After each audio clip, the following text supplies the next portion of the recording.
미안하다, 사랑한다는 말은 아끼는 게 아닙니다. 어색하다고요? 어색할수록 힘이 센 말입니다. 이야기하고 받아들이면 괜찮아집니다. 그러면 아무 일 없던 사람보다 더 강해질 수 있습니다. 당신은 아무 일 없던 사람보다 강합니다. 안녕하세요. 책의 소리를 담다 책소담입니다. 오늘 소개해드릴 책은 김창옥 작가님의 당신은 아무 일 없던 사람보다 강합니다. 출판사는 수호서재입니다. 스타 강사로 유명한 저자가 강연했던 내용을 다듬어서 책으로 엮었습니다. 당신은 아무 일 없던 사람보다 강합니다. 김창옥 작가님에겐 어떤 일이 있었던 걸까요? 아버지는 청각장애인이셨고 어머니는 한글을 모르시고 그래서 학교에서 상담받으러 오라고 하면 갈 수 없었던 상황. 두 분의 사이도 좋지 않았다고 합니다. 공고에 들어갔고 재수에 삼수까지. 그는 말합니다. So what? 그래서 뭐? 그게 뭐 어때서? 뭐 어쩌라고? 내 마음의 열등감과 상처에 손가락질하는 건 밖에 있는 누군가가 아니라 자기 자신이라고 합니다. 스스로 자신을 비판하는 것입니다. 넌 그거밖에 안 된다고, 내 꼬라지를 보라고. 그런 마음이 들 때마다 뭐 어때서, 뭐 어쩌라고, 그냥 나 자신의 모습을 인정하라고 말합니다. 그는 인생을 야구에 비유해서 말하는데요. 삶이 주는 공을 멋지게 치는 방법은 두 가지가 있다고 합니다. 하나는 누구나 응원하는 가운데 타석에 들어서는 것. 또 하나는 아무도 응원해주지 않지만 타석에 들어서는 것. 더 짜릿하고 흥분되는 것. 아무도 날 응원해주지 않지만 삶이라는 타석에 서서 멋진 안타를 치는 거라고 합니다. 열등감과 실패를 딛고 일어선 그는 나도 좋아졌으니 다른 이들도 좋아질 수 있지 않을까 라는 생각으로 강연도 하고 책도 쓰고 있다고 합니다. 책소담도 응원합니다. So what? 뭐 어때서? 내가 뭐? 자신의 모습을 인정하고 다시 한번 삶이라는 타석에 서서 멋지게 안타를 치길 응원합니다. 당신은 아무 일 없던 사람보다 더 강합니다. 이제 책의 소리를 담아 보겠습니다. 그가 없는 곳에서도 그를 생각하나요? 미국에서 인공지능을 연구하는 한 대학 교수님이 저를 찾아온 적이 있습니다. 학생들에게 강의 평가가 좋지 않아 강의하는 법을 배우고 싶다는 게 이유였는데 이런저런 이야기를 나누던 중 교수님이 제게 이런 질문을 했습니다. 로봇에게 가르쳐주기 힘든 것이 있는데 무엇인지 아세요? 어떤 대단한 것이기에 로봇에게 학습시키지 못할까 생각했는데 대답은 의외로 유머였습니다. 감정이죠. 로봇이 인간의 유머 코드를 분석해서 표현해내는 것은 거의 불가능하다고 합니다. 로봇 이야기가 나왔으니 제가 얼마 전에 본 영화 이야기를 들려드리죠. 천재 개발자인 한 남자가 깊은 산속에서 인공지능을 가진 로봇을 만드는 프로젝트를 진행합니다. 이 로봇은 아름다운 여성의 모습을 하고 있지만 아직 실험 단계라서 뒷모습은 회로기판으로 이루어져 있습니다.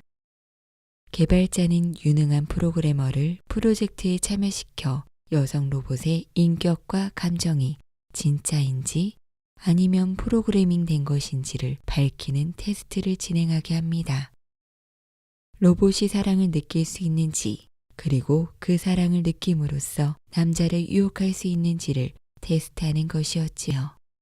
어느 순간 프로그래머는 자신을 사랑하는 듯한 로봇의 애절한 눈빛을 보게 됩니다. 눈빛. 사랑하는 사람을 바라볼 때 우리는 가까이 있는데도 멀리 있는 것을 보듯 지그시 바라본다고 합니다. 멀리 있는 걸 볼 때와 소중하고 사랑스럽고 좋은 것을 볼 때 우리는 시선을 지그시 처리합니다. 가까이 있는데도 멀리 있는 듯한 느낌으로 바라보는 것. 그것이 바로 사랑입니다. 그 시선이 영화 속에 등장합니다. 그리고 결정적으로 여자 로봇이 남자에게 이런 말을 합니다. 사랑이 시작되었다고 느끼는 부분이죠. 내가 없는 곳에서도 나를 사랑하나요? 내가 없는 곳에서도 나를 생각하나요?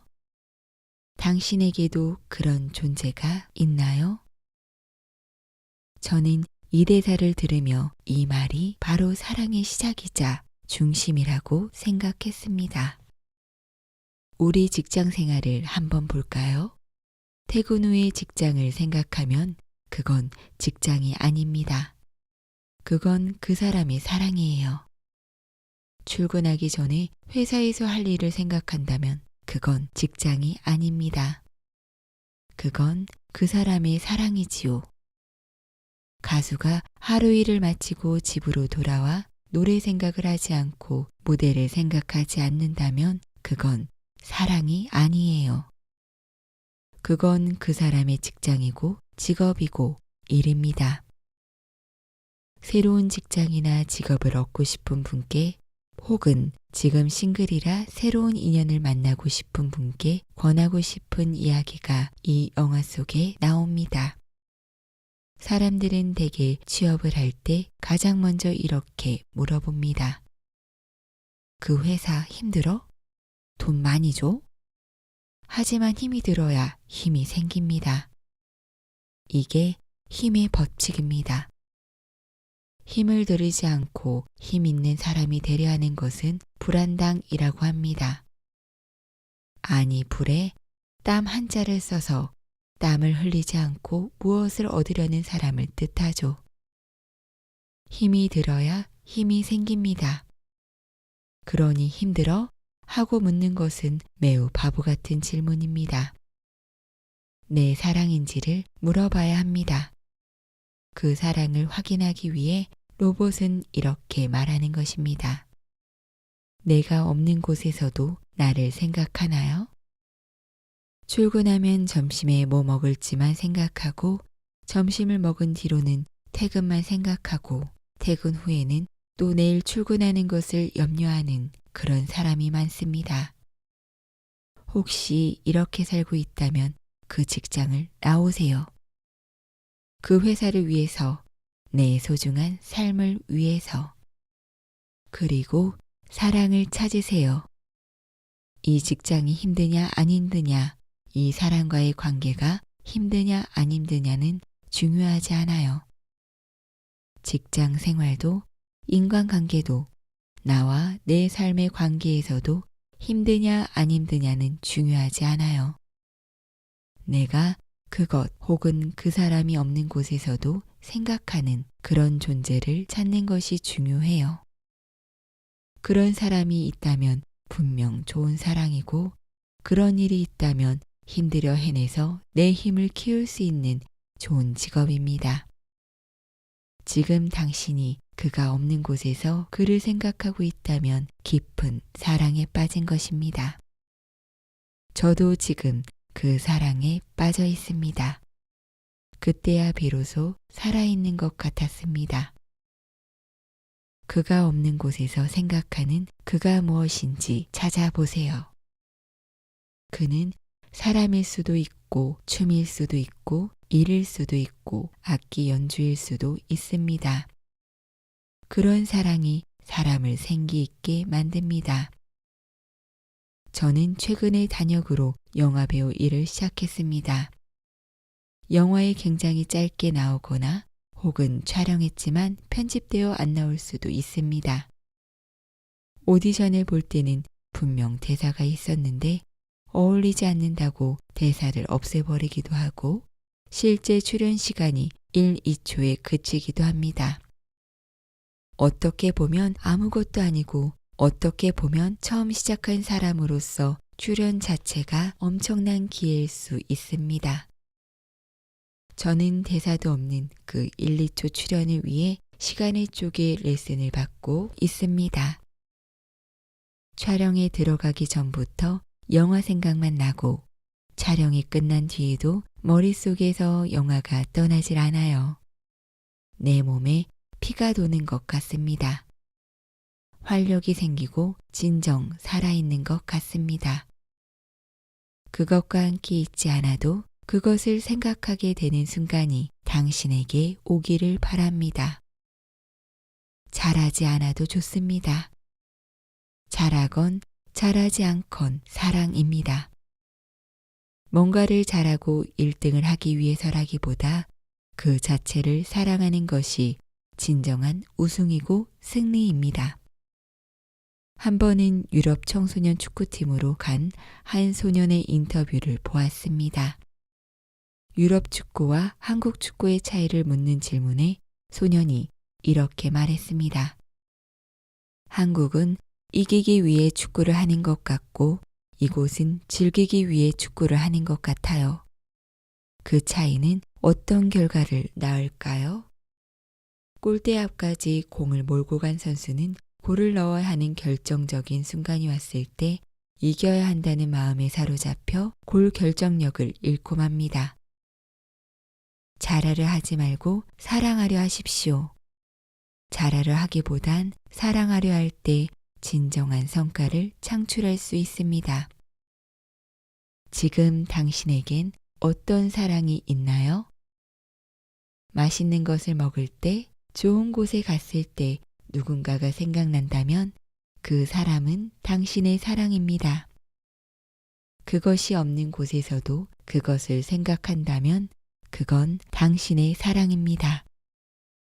그 사랑을 찾을 때 당신의 삶은 이전보다 훨씬 생기 있고 활력이 넘칠 것입니다. 당신의 사랑을 찾으십시오. 두려움은 삶의 과속방지턱입니다. 사회생활이 너무 두렵다는 분이 많습니다. 세상과 사람에 대한 불신도 있지만 자기 스스로에 대한 믿음이 부족하기 때문이기도 하지요. 하지만 이 두려움을 나쁘게만 생각할 필요는 없습니다. 좋은 역할을 하기도 하니까요. 당신의 두려움은 당신의 삶의 속도에 과속 방지턱이 되어줄 것입니다. 두려움으로 인해 위험으로부터 자신을 보호할 수 있습니다. 두려움을 보고 속도를 줄여야 할 때가 있습니다. 사람이 무언가를 두려워할 줄 알 때 오히려 자기 자신을 이겨낼 수 있습니다. 또한 두려움은 때때로 그림으로만 그려진 과속 방지턱일 때가 있습니다. 그러니 너무 두려워할 필요도 없습니다.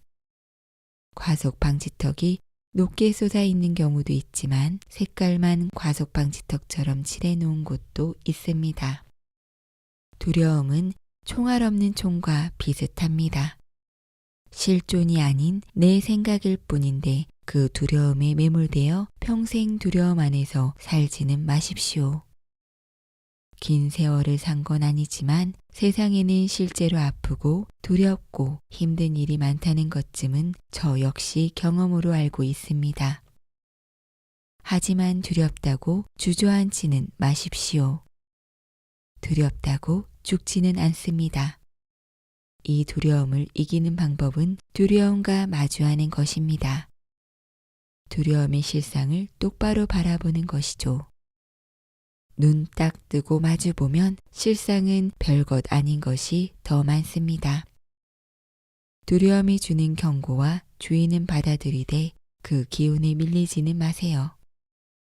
사회는 경험하면서 배우는 것인데 기죽고 두려움에 짓눌리면 지금껏 어렵게 배워온 지식들도 아무 소용이 없어집니다.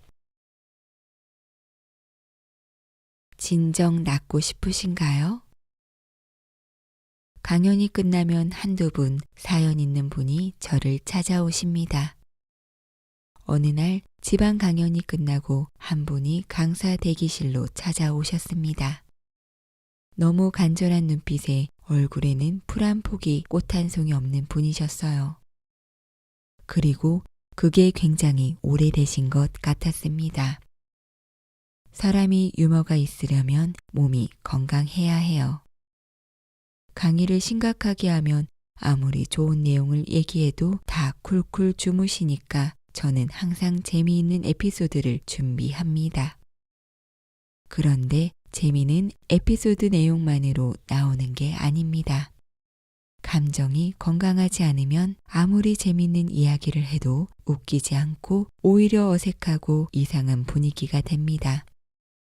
그래서 저는 항상 건강을 유지하려고 노력합니다. 유머러스한 강연을 위해서요. 유머는 사람이 넉넉하고 건강하지 않으면 나오기 어렵습니다. 결혼 전에는 유머러스했던 배우자와 결혼해서 아이를 낳고 키우다 보면 건조한 일상만 공유하며 살게 될 때가 있습니다. 사회생활에 찌들고 결혼 생활에 찌들고 책임감에 찌들면 마음이 여유롭지 않아서 유머가 나오질 않아요. 쉬운 게 아니거든요. 마찬가지로 그날 찾아온 분의 얼굴에서도 유머를 찾아볼 수 없었습니다. 너무 말라있는 느낌이었어요. 그분이 어렵게 말을 꺼내셨습니다. 강사님, 저희 남편이 좀 오랫동안 세상에 안 나와요. 무슨 말씀인지 되물었더니 남편분이 사회에 적응도 잘 못하고 사람 만나기를 어려워해 병원도 다니고 약도 오래 먹었지만 낫지 않는다는 이야기였습니다. 그래서 남편과 함께 제 강연에 왔는데 남편이 그렇게 많이 웃는 걸 20년 만에 처음 보셨대요. 그러면서 저에게 남편을 한 번만 만나달라고 부탁하셨습니다. 그래서 예, 그러면 한번 인사드리겠습니다 했지요. 대기실 밖으로 나가 남편분을 뵀더니 아내보다 더 얼굴이 말라 있으시더라고요.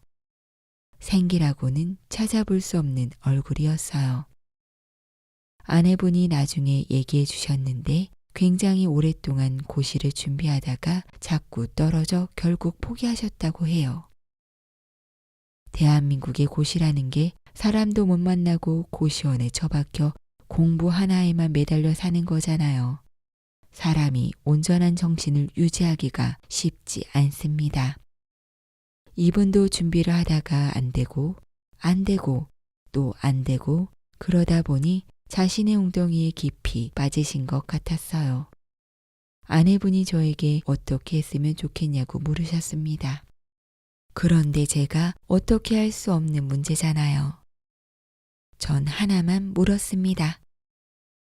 제 강연에 또 오실 수 있겠냐고요. 몇 주가 지나 두 분이 나란히 강연장을 찾으셨습니다.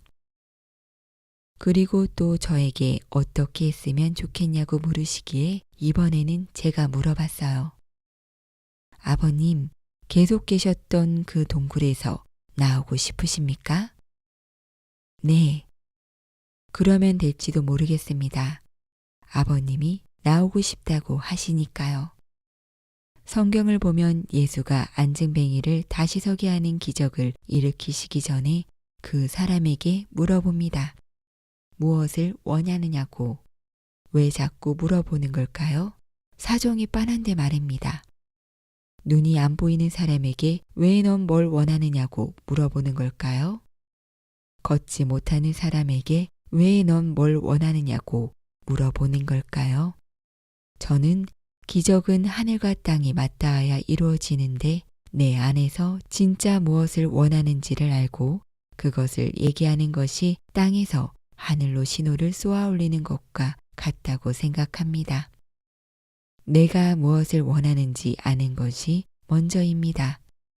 그래서 저도 그분을 도울 수 있는 방법은 묻는 거라고 생각했습니다. 선생님은 거기서 나오고 싶으십니까? 주위에 이런 사람이 꼭 한 명쯤은 있습니다.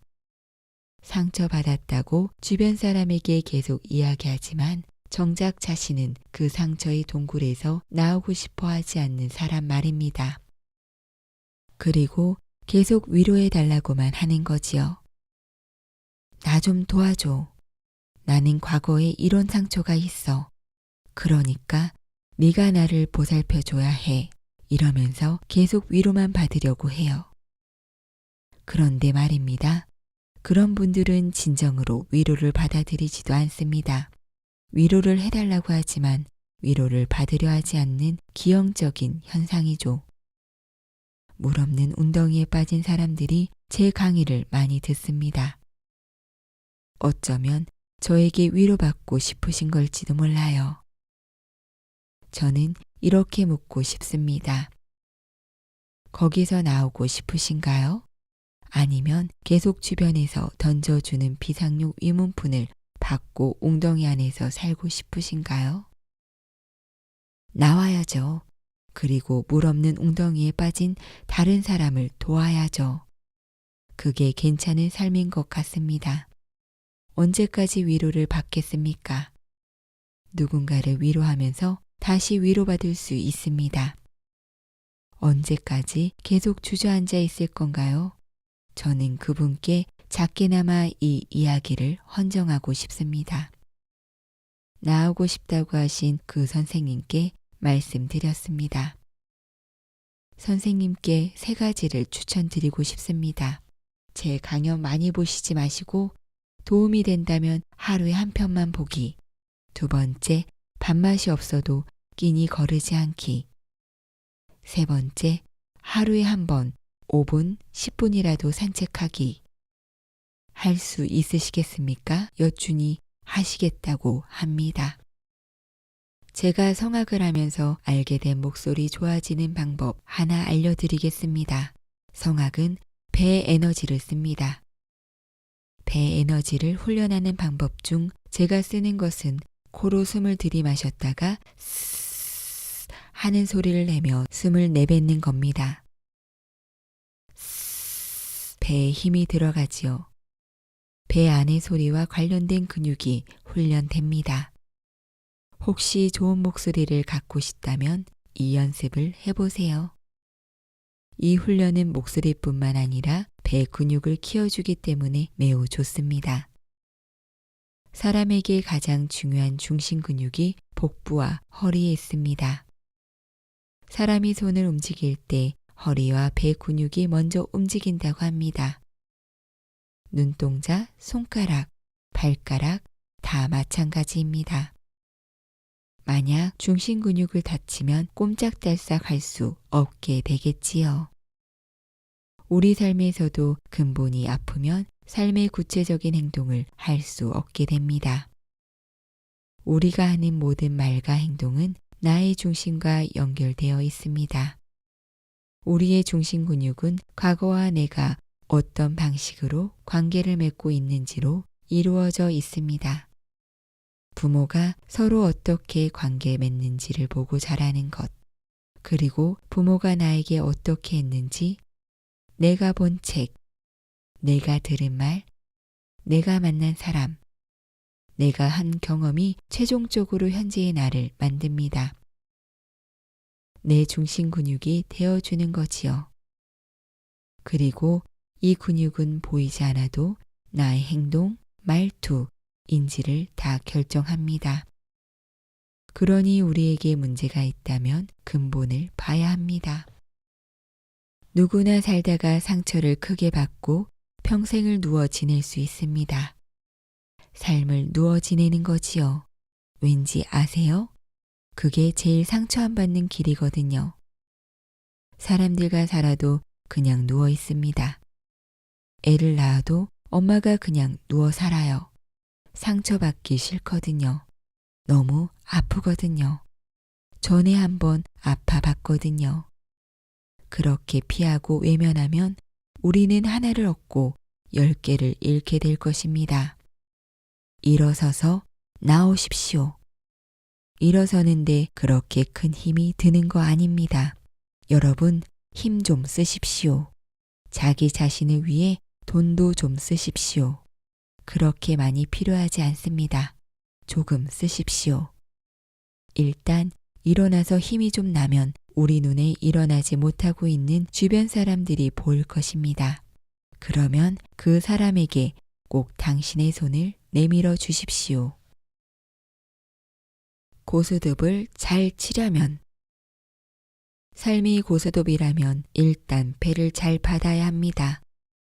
그리고 기술도 잘 써야 합니다. 홍단, 청단을 먼저 먹을지 피를 먼저 먹을지 머리를 잘 굴려야 하지요. 그런데 아무리 머리를 굴리고 열심히 쳐도 고스톱의 승패를 결정하는 것은 뒷패입니다. 뒷패가 잘 맞아야 승자가 될 수 있지요. 인생 고스톱도 마찬가지입니다. 내가 아무리 잘 치면 뭐합니까? 뒷패가 안 맞으면 서너 장이 쌓이고 애먼 놈이 그걸 다 가져가지요. 저는 뒷패를 종교적 언어로 은혜라고 말합니다. 삶은 단순히 나 혼자 잘나서 잘 살 수 있는 게 아닙니다. 첫 패와 기술, 그리고 뒷패가 조화를 이루어야 합니다. 그래서 인간은 아무리 자기가 똑똑하고 잘나도 겸허해야 합니다. 나 혼자 잘해서 잘 되는 일은 없습니다. 뒷패를 잊지 마세요.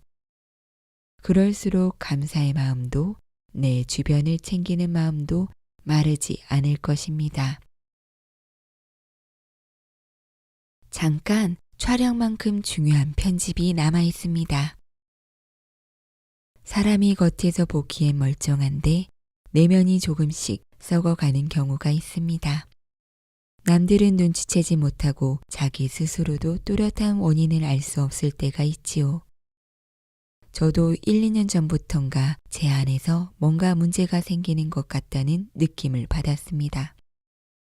이상하다, 재미가 없다, 기운이 없다, 별로 행복하지 않다 하는 느낌.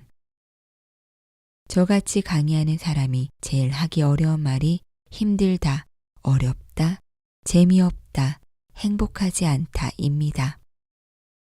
사람들은 저를 통해 즐겁고 싶고 행복해지고 싶고 위로받고 싶고 동기부여를 받고 싶어 하니까요. 그래서 저는 누구에게도 이런 제 마음을 표현할 수 없었습니다. 혼자 끙끙 앓던 중 이 문제를 해결하기 위해 영화를 해야겠다는 생각이 들었습니다. 처음에는 영화가 아닌 연기를 해야겠다는 생각이었습니다. 연기를 배우기 위해 강의를 다 그만두고 대학원에 진학하려 했죠. 그런데 때마침 알게 된 한 영화배우의 도움으로 영화를 시작하게 됐습니다. 제 강의를 봐서 저를 알고 있다는 영화 감독님을 만나 감사하게도 작은 배역을 받았습니다. 그 배역은 조직 깡패에 타락한 회계사였죠. 깡패의 돈을 건드린 게 발각이 되어 크레인에 거꾸로 매달려 죽는 역할이었습니다. 촬영은 시멘트 공장에서 새벽 1시부터 시작됐습니다.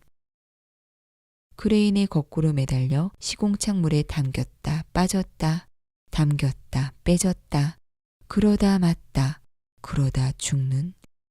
거꾸로 매달려 있는 것도 어려운데 날씨는 춥고 촬영은 4-5번이나 반복됐습니다. 매 맞는 장면에서는 잘못 맞아 입안에서 피가 터졌고 코뼈까지 부러졌습니다. 촬영이 끝나자마자 응급실에 실려갔죠. 힘들었지만 너무나 멋진 데뷔가 될 것 같아 기뻤습니다. 하지만 영화 개봉 전 감독님으로부터 액션은 너무 좋았지만 등급 선정의 문제로 부득이하게 그 장면은 통편집됐다는 연락을 받았습니다. 속상했습니다. 힘들게 찍었고 신인으로서 꽤 강한 인상을 남길 수 있을 만한 장면이었기 때문이죠. 아, 이럴 수도 있구나. 이렇게 편집될 수도 있구나 라는 생각을 하면서 마치 제 인생 일부분이 편집돼 없어져 버린 듯한 허탈감을 맛봤습니다. 우리 인생에서도 편집돼 없어져 버린 시간들이 있죠. 살다 보면 이런 순간이 옵니다. 열심히 산 사람일수록, 뜨겁게 사랑한 사람일수록, 정말 진실한 마음이 있던 사람일수록 그 시간이 지난 후 그 모든 시간이 통으로 편집되고 날려버린 느낌을 받습니다. 그때 찾아오는 허망함이 매우 크거든요. 진실하게 안 산 사람은 허무하지도 않습니다. 정말 부끄럽지 않게 최선을 다해 살았던 사람일수록 그 시간이 헛되었다는 생각이 들면 엄청난 허망함이 몰려옵니다. 삼시세끼라는 프로그램이 있습니다. 처음 촬영지에서 프로그램을 찍은 후 연출자와 제작진들은 이렇게 말했다고 합니다. 망했다. 흔히 방송에서는 꺼리가 나와야 하는데 시청자의 시선을 주목시킬 만한 것들이 안 나온 거죠. 유해진 씨가 바다에 가서 낚시를 했는데 물고기를 하나도 못 잡고 돌아왔어요. 전형적인 방송에서의 히트감이 나오지 않았습니다. 하지만 이런 삼시세끼가 성공할 수 있었던 이유는 바로 자막, 음악, 연출자들이 그 장면을 바라보는 시선 때문이었습니다. 아무것도 낳지 못한 유해진 씨가 돌아오는 장면에서 이런 자막이 떴습니다. 아무것도 잡지 못한 참바다 씨, 우리 아버지들의 뒷모습과 참 많이 닮아 있네요. 그러고는 음악을 함께 넣어줍니다. 이렇게 되면서 원래 현상과는 다른 메시지가 만들어집니다. 또 그곳에서의 촬영은 거짓된 모습이 없었습니다. 짜여진 각본 없이 그들은 진심으로 빵을 굽고 진심으로 강아지랑 놀아줍니다.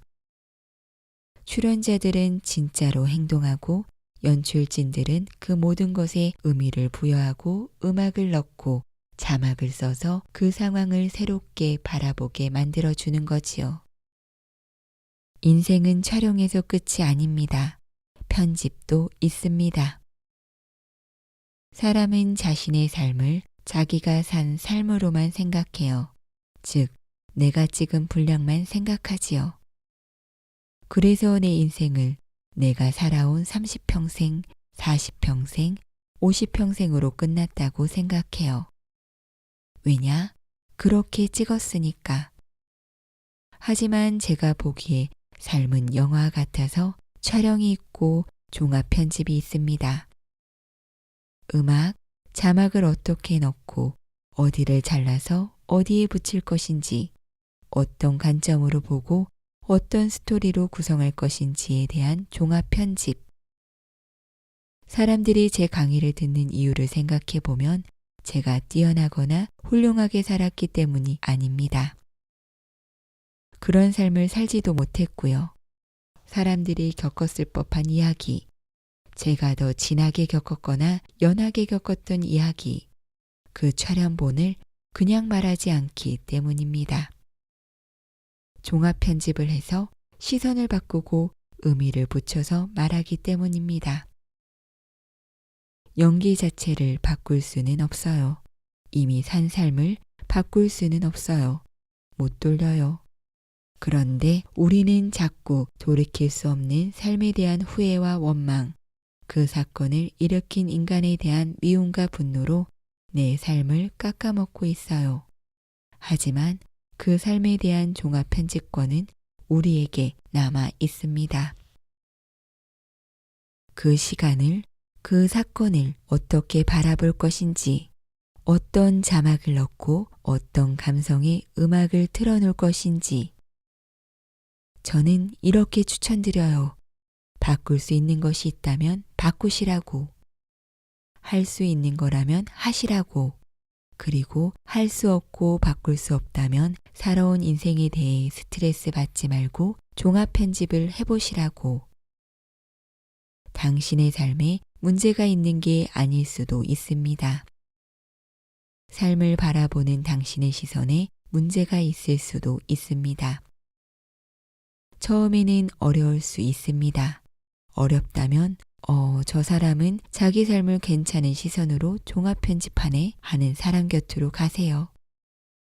그 사람이 죽은 사람이든 산 사람이든 책으로 남은 사람이든 영상으로 남은 사람이든 그런 사람의 시선과 자꾸 접촉하다 보면 우리 자신도 그렇게 될 확률이 높아집니다.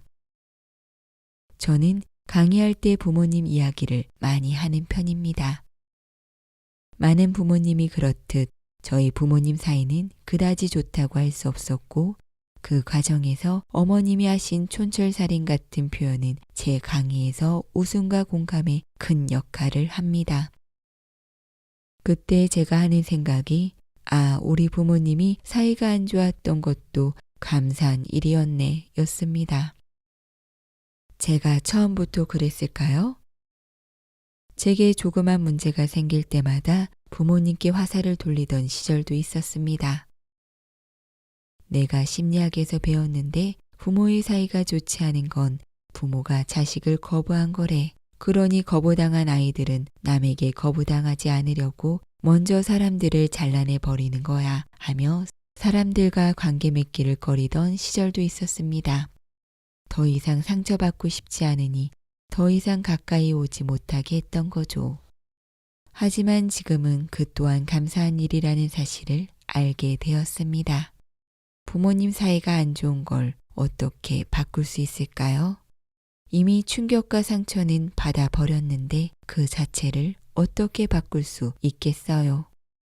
사람마다 그런 게 있습니다. 내 머리에 인두로 찍힌 것 같은 그 무엇.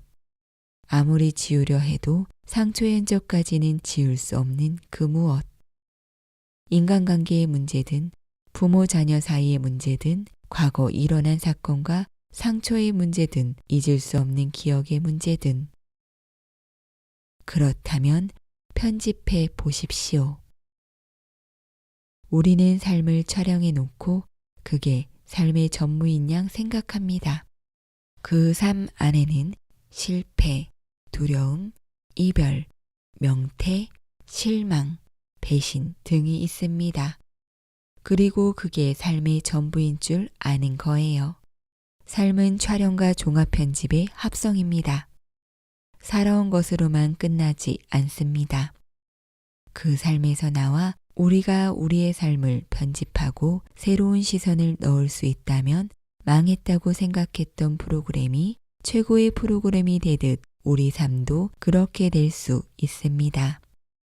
죽을 고생을 다해 찍은 장면이 통편집됐기 때문에 저는 이 작은 깨달음을 얻을 수 있었습니다.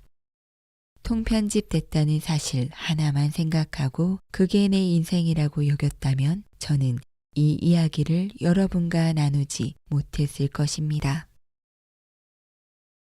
지금 이 순간 나의 삶을 살라. 저는 요즘 영화 오디션을 보러 다니고 있습니다. 많이 떨어져서 주변에다 말을 하지 않고 혼자 보러 다녀옵니다. 40대 중반, 영화배우 신인으로서는 아주 늦은 나이죠. 오디션 현장에 가면 감독님, 제작자가 저보다 어린 경우도 많습니다. 오디션을 보고 떨어지고 한두 번은 괜찮은데 자꾸 떨어지니 예전 생각이 나기 시작했습니다. 늦은 나이에 대학에 들어갔을 때 저를 따라다닌 건 열등감이었습니다. 왜냐하면 남들이 제 나이 때 하는 것을 저는 하지 못했기 때문이죠. 여러분도 가끔 그런 생각이 들 때가 있지 않나요? 나는 왜 남들보다 뛰어나게 잘하지 못하지?가 아니라 나는 왜 남들처럼 뭔가 제때 하지 못하지? 라는 생각이요. 남들이 대학 갈 때 왜 나는 들어가지 못할까? 남들이 다 결혼할 때 왜 나는 결혼하지 못하고 혼자 나이만 먹을까? 남들이 다 취직할 때 나는 왜 계속 백수일까? 남들은 이 사회에 다 적응하는데 나는 그게 왜 이렇게 힘들까? 등등. 엄마가 자녀에게 이런 말도 합니다. 내가 너에게 큰 거 바라니? 남들이 하는 만큼만 하라고. 남들 하는 만큼만. 저는 스스로에게 대묻곤 했습니다. 왜 나는 남들만큼 하지 못할까? 왜 우리 집은 남들 하는 것도 못하는 그런 집일까? 떨어지고 또 떨어지고 제 삶은 지금까지 낙방의 연속이었습니다. 대학에 2번 떨어지고 군대 갔다가 뒤늦게 대학에 들어갔지만 수중에 돈이 없었습니다. 집에서 도와주실 형편도 아니었고요. 학교 기숙사를 얻어야만 했습니다. 당시 학교 기숙사는 수능 성적과 서울에서의 거리를 따져 배정했는데 저는 제주도 출신이었으니 당연히 합격할 거라고 생각했습니다. 그런데 이마저도 떨어졌지요. 얼마나 공부를 못했길래 이것도 떨어질까라고 생각하며 낡은 자취방을 얻었습니다. 지금의 저는 또 어떤가요? 저도 나름 소속사가 있습니다. 배우들을 관리해주는 소속사지요. 보통은 오디션을 보기 전에 소속사에서 먼저 일종의 작업을 해놓습니다. 그런 후에 오디션을 보면 합격할 확률이 높아지지요. 그런데 그렇게 미리 소속사에서 작업을 해놓는 영화에서도 전 떨어졌습니다. 떨어지고 또 떨어지고. 사실 요즘 제가 하는 일이 떨어지기입니다. 영화도 하는 일도 왜 이렇게 잘 되지 않는 것일까? 소속사에서 중간에 다리를 놔주었는데도 떨어지는 건 내가 얼마나 못해서 그런 것일까? 절망했지요. 절망할 수밖에요. 하지만 저는 연구소 직원들에게 항상 이렇게 말합니다. 100번은 해봐라. 100번은 해봐야 잘하는지 못하는지 알 수 있다. 지금은 몇 번 해보지 않았으니 잘하는지 못하는지 알 수 없다. 근데 막상 제 일이 되고 보니 저 자신이 작아지고 힘이 빠지더군요. 니마 그 강을 건너지 마오를 찍은 진모양 감독님을 뵙고 이야기를 나눈 적이 있습니다. 감독님은 다음 작품을 찍기 위해 강원도에 머물고 있었습니다.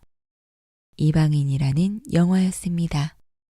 죽음을 각오하고 한국으로 넘어온 새터민이 매일 죽을 수도 있는 바다에 들어가는 내용이었습니다. 이 작품을 몇 년째 찍는 거냐 물었더니 3년째라고 답했습니다. 이 오랜 시간 중에서 1시간 반을 남기고 수천 시간은 사라지는 거죠. 게다가 감독님은 영화를 위해 가족과 떨어져 오랫동안 타지에서 생활하며 허름한 숙소를 전전했고요. 정말 쉽지 않은 일이죠. 그래서 다시 생각해 보았습니다. 그래, 저예산 영화 한 편을 세상에 내놓기 위해 이렇게 오랜 시간 애쓰는데 실제로 그는 40여 평의 방송을 제작한 PD였고 니마 그 강을 건너지 마오 라는 영화로 난생 처음 세상의 관심과 빛을 받아본 것입니다.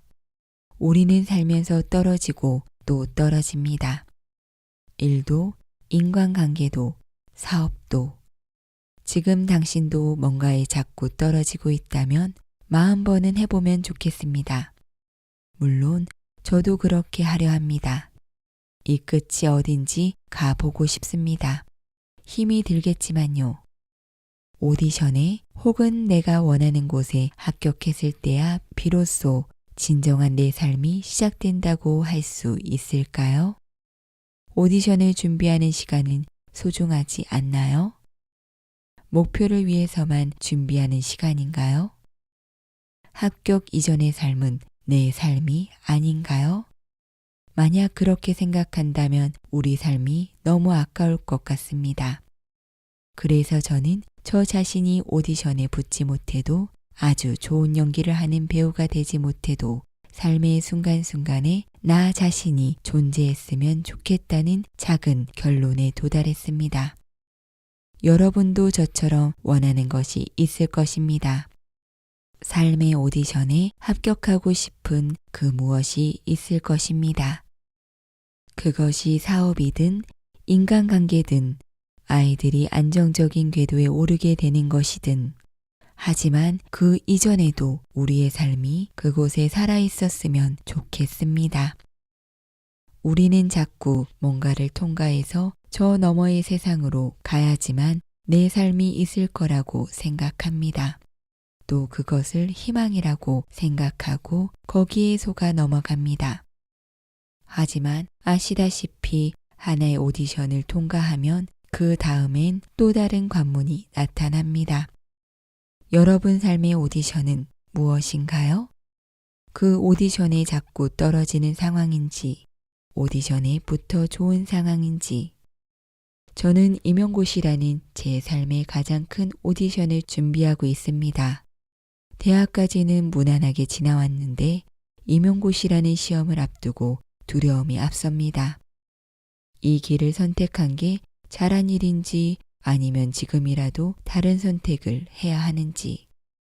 한 여성분의 질문에 전 좋은 기회가 온 겁니다 라고 말했습니다. 사람은 대가를 지불할 때 오히려 확실한 뭔가를 얻습니다. 무료 강연보다는 5,000원이라도 지불한 강연에서 더 집중하고 선물 받은 책보다는 내가 돈 주고 산 책을 더 열심히 읽습니다.